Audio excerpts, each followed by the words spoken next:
여러분, 오늘 볼 종목은 파이오링크입니다. 이 종목은 겉으로 보면 조용합니다. 막상 주가창만 보면 화려한 2차 전지나 정치 테마처럼 사람을 확 끌어당기는 맛은 덜해 보일 수 있습니다. 그런데 시장에서 오래 버티고 실적이 붙고 사업 방향이 분명한 종목들은 오히려 이런 얼굴을 하고 있는 경우가 많습니다. 파이오링크가 딱 그런 타입입니다. 최근 회사가 공시한 2025년 연결 기준 실적은 매출 656억 원, 영업이익 54억 원이었고 영업이익 증가율이 108%였습니다. 이 숫자 하나만 봐도 이 회사는 단순히 테마에 이름만 얹힌 종목이 아니라 실제로 이익 체력이 개선되는 구간에 들어왔다고 볼 여지가 생깁니다. 그럼 파이오링크를 한마디로 뭐 하는 회사냐? 이 회사를 가장 쉽게 설명하면 데이터가 안정적으로 흐르게 만들고 그 흐름을 안전하게 지키는 회사입니다. 대표 축은 ADC, 웹방화벽, 보안 스위치 기반 제로 트러스트 그리고 HCI입니다. GDN의 보도와 회사 측 설명을 보면 파이오링크는 국내 ADC 시장 점유율 1위 제품군을 보유하고 있고 HCI는 서버 스토리지 네트워크를 가상화의 단일 어플라이언스로 제공하는 구조이며 최근에는 재해복구와 대학 시장까지 넓히려 하고 있습니다. 결국 이 회사의 사업은 단순 장비 판매가 아니라 데이터 센터와 클라우드 보안 체계, 복구 체계가 다 연결되는 쪽에 걸쳐 있습니다. 이 종목을 볼 때 첫 번째 포인트는 AI 시대의 진짜 수혜가 어디에 쌓이느냐입니다. 시장에서 AI라고 하면 반도체, GPU, 서버만 먼저 떠올리기 쉽습니다. 그런데 AI가 돌아가려면 결국 데이터가 오가고 서비스가 멈추지 않아야 하고 외부 공격을 막아야 합니다. 파이오링크가 하는 일이 바로 그 뒷단입니다. 회사도 최근 실적 발표에서 정부와 기업들의 AI 및 관련 인프라 투자 확대에 따라 네트워크 인프라와 보안 수요가 지속 상승할 것이라고 직접 언급했습니다. 즉 파이오링크는 AI 그 자체가 아니라 AI 인프라가 커질수록 같이 필요해지는 네트워크 보안 복구의 묶음 수혜주로 봐야 합니다. 두 번째 포인트는 실적이 왜 좋아졌는가입니다. 매출이 늘었다는 말보다 중요한 건 무엇 때문에 이익이 이렇게 뛰었느냐입니다. 회사 발표와 언론 보도를 종합하면 2025년 성장의 핵심은 세 가지입니다. 첫째, 네트워크 인프라 사업의 안정적인 기반. 둘째, 일본을 중심으로 한 해외 매출 확대. 셋째, 보안 부문과 HCI의 성장입니다. 여기서 눈여겨볼 부분은 영업이익이 매출보다 훨씬 가파르게 증가했다는 점입니다. 이건 단순 외형 성장보다 믹스 개선, 다시 말해 돈 되는 사업 비중이 커졌을 가능성을 시사합니다. 물론 세부 원가 구조까지 여기서 단정할 수는 없지만 최소한 팔기만 많이 판 회사보다는 수익성까지 좋아진 회사 쪽에 더 가깝다고 해석할 수 있습니다. 세 번째 포인트는 일본 사업입니다. 파이오링크는 일본에서 하루아침에 뜬 회사가 아닙니다. 최근 회사가 소개한 인터뷰에 따르면 일본 시장에 20년 이상 투자해왔고 지난해 일본 매출은 10.2억 엔이었다고 합니다. 또 현재 성장 추세를 유지하면 2028년 20억 엔을 목표로 하고 있으며 올해 목표 발주량의 가반을 이미 확보했다고 설명합니다.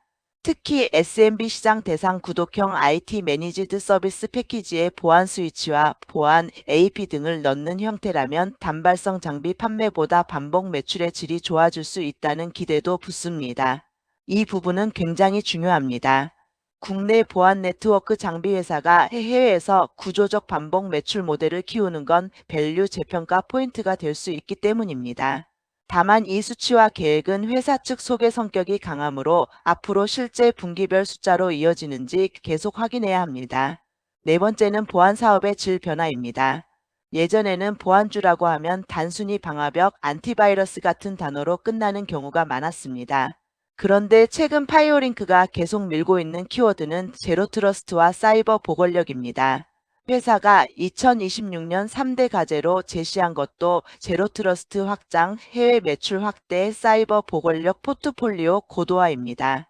이 말은 단순히 공격을 차단하는 데서 끝나는 게 아니라 공격이 들어와도 서비스가 멈추지 않도록 인프라와 보안을 한 몸처럼 묶겠다는 전략입니다. 시장이 이런 그림을 좋아하는 이유는 명확합니다. 예산을 받기 쉽고 한번 들어가면 교체 비용이 높고 고객 낙인 효과도 커지기 때문입니다. 다섯 번째는 HCI의 의미입니다. 사람들이 파이오링크를 보안주로만 보면 반쪽만 보는 겁니다. 최근 회사와 언론 설명을 보면 팝콘 HCI는 VM웨어에 대한 포지션을 노리고 있습니다. 연구 라이선스 형태, 고가용성, 재해복구, 부하분산, 백업복구 등을 묶어서 제공하고 대학 시장까지 적극 공략하겠다는 전략이 나왔습니다. 이건 왜 중요하냐?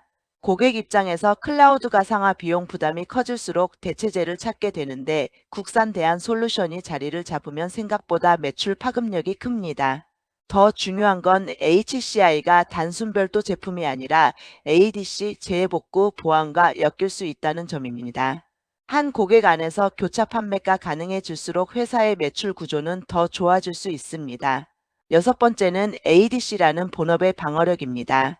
화려한 신사업도 좋지만 결국 회사는 기초 체력이 있어야 합니다. 파이오링크의 ADC인 PAS-K는 회사와 관련 자료에서 국내 시장 점유율 1위, 공공조달 판매 1위로 꾸준히 언급됩니다. 2021년 기준 IDC 조사에서는 42% 점유율로 5년 연속 1위라고 소개됐고 최근에도 회사는 여전히 국내 ADC 1위 제품이라고 말하고 있습니다. 물론 최신 절대 점유율 수치를 여기서 새로 확인한 것은 아니어서 42% 숫자를 현재 시점에 그대로 가져다 쓰는 건 조심해야 하지만 적어도 ADC는 본업 경쟁력이 확실한 축이라는 해석은 가능합니다. 이것 때문에 파이오링크는 신사업만 줬다가 망가지는 회사보다는 기존 캐시카우 위에 새 성장축을 올리는 회사에 더 가깝습니다. 일곱 번째는 주주환원 정책입니다. 보안 소프트웨어 네트워크 쪽 중소형주는 종종 기술은 좋은데 주주환원이 약해서 시장에서 할인받기도 합니다. 그런데 파이오링크는 2025년에 자사주 소각을 2차례 진행했고 관련 보도에 따르면 2차례 소각 규모는 발행 주식 총수의 약 7% 수준이었습니다. 여기에 2025년 실적 기반으로 주당 360원 현금 배당도 결정했습니다. 이건 단순히 배당을 줬다는 의미보다 회사가 저평가 해소와 주주가치 제고를 시장에 계속 던지고 있다는 점이 중요합니다. 성장주와 가치주 사이에서 어중간한 포지션이 아니라 실적 성장 자사주 소각 배당이라는 세 가지를 동시에 보여준 겁니다. 중소형주 입장에서는 제법 괜찮은 신호입니다. 여기까지 들으면 좋아 보이기만 하죠. 그런데 종목은 좋은 점만 보면 안 됩니다. 이제 리스크를 보겠습니다. 첫 번째 리스크는 대중이 좋아하는 폭발형 테마가 아니라는 점입니다. 파이오링크는 뉴스 한 줄의 상한가 몇 방 가는 정치우주 로봇 류와는 성격이 다릅니다. 보안, 네트워크, ADC, HCI는 시장에서 중요하지만 투자자들이 즉각적으로 열광하는 섹터는 아닐 때가 많습니다. 그래서 실적이 좋아도 주가가 한동안 답답할 수 있습니다.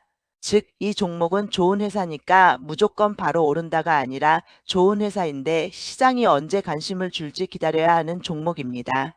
최근 실적 발표나 2026년 전략 기사들이 나오고 있어도 그게 곧장 멀티플 급팽창으로 이어진다고 단정할 수는 없습니다. 두 번째 리스크는 회사 발표 비중이 높다는 점입니다. 지금까지 확인한 기사들 중 상당수는 회사 보도자료를 바탕으로 하거나 회사 인터뷰 기반입니다.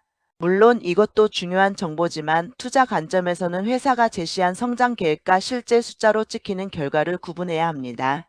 예를 들어 일본 20억엔 목표, 제로 트러스트 확대, HCI 시장 확장 같은 표현은 분명 기대를 주지만 결국 시장은 연말 숫자와 수주 이익률로 평가합니다. 그래서 이 종목은 스토리만 보고 쫓아가기보다 다음 분기나 반기 실적으로 검증하면서 보는 접근이 맞습니다. 세 번째 리스크는 고객 투자 사이클 영향입니다. 파이오링크 사업은 데이터 센터, 공공기관, 대학, 기업 인프라 투자와 맞물립니다. 이런 영역은 한번 열리면 길게 가지만 예산 지연이나 발주 시점 변경이 생기면 분기 실적 변동성이 커질 수 있습니다. 특히 공공 쪽이나 교육 시장은 제도와 예산 타이밍을 탑니다. 따라서 단기 주가를 볼 때는 사업이 좋다와 이번 분기 숫자가 바로 나온다를 같은 말로 보면 안 됩니다. HCI나 제로 트러스트가 커질 여지는 충분하지만 그 속도는 생각보다 들쑥날쑥할 수 있습니다. 그럼 주가 관점에서는 뭘 봐야 하느냐? 이 종목은 본질적으로 이익 체력 개선, 해외 확장, 인프라 보안, 재평가 세 가지가 엮여야 세게 갑니다. 하나만으로는 부족합니다. 실적만 좋으면 가치주처럼 보이고 AI 인프라 키워드만 붙으면 테마주처럼 보이고 보안만 강조하면 다른 보안주에 묻힐 수 있습니다. 그런데 최근 흐름은 그 세 가지가 동시에 엮일 수 있는 방향으로 가고 있습니다. 실적은 실제로 나아졌고 일본 매출 확대 스토리가 있고 제로 트러스트 사이버 보건력 HCI라는 키워드가 살아 있습니다. 그래서 파이오링크를 볼 때는 단순히 보안주냐 아니냐가 아니라 AI 데이터 센터 시대의 네트워크 보안 복구 인프라 패키지 회사로 보는 시선이 필요합니다.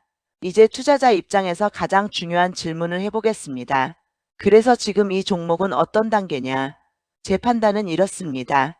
파이오링크는 지금 턴어라운드 초입을 증명한 뒤 시장이 재평가를 얼마나 해줄지 시험받는 구간에 가깝습니다. 왜냐하면 숫자는 좋아졌습니다. 해외도 되고 있습니다. HCI와 제로트러스트도 말만 하는 수준은 아닙니다. 하지만 시장이 이걸 완전히 고평가해준 단계라고 보기는 어렵습니다. 반대로 말하면 앞으로 추가 실적 확인이 이어지면 재평가 여지가 남아있다는 뜻이고 반대로 숫자가 한 번만 삐끗해도 스토리만 컸네라는 의심을 받을 수 있는 구간이기도 합니다. 그래서 이 종목은 무조건적인 추격보다 실적 확인형 성장주로 접근하는 게 맞습니다. 정리해 보겠습니다. 파이오링크의 강점은 세 가지입니다. 첫째, ADC를 중심으로 한 본업 경쟁력이 있다는 것. 둘째, 보안 스위치 기반 제로 트러스트와 웹 방화벽 보안 관제 HCI까지 포트폴리오가 넓어지고 있다는 것. 셋째, 일본 중심 해외 확장과 자사주 소각 배당까지 주주친화 정책을 보여주고 있다는 것입니다. 반대로 약점과 체크포인트도 있습니다. 첫째, 시장에서 당장 불이 붙는 초강력 대중 테마는 아니라는 점. 둘째, 회사가 제시하는 성장 그림을 향후 숫자로 검증해야 한다는 점. 셋째, 고객 투자 사이클에 따라 분기별 변동성이 생길 수 있다는 점입니다. 그래서 결론은 이겁니다. 파이오링크는 묻지도 따지지도 말고 달려드는 종목은 아닙니다. 하지만 실적이 붙는 보안 네트워크 인프라주를 찾는 사람에게는 계속 추적할 가치가 있는 종목입니다.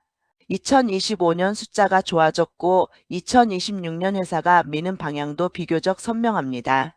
결국 이 종목의 진짜 업사이드는 AI 시대의 뒤에서 돈 버는 구조, 즉 네트워크 안정성, 제로 트러스트, 보건력, HCI 대체 수요가 숫자로 계속 증명될 때 열릴 가능성이 큽니다. 마지막으로 한 줄로 끝내겠습니다.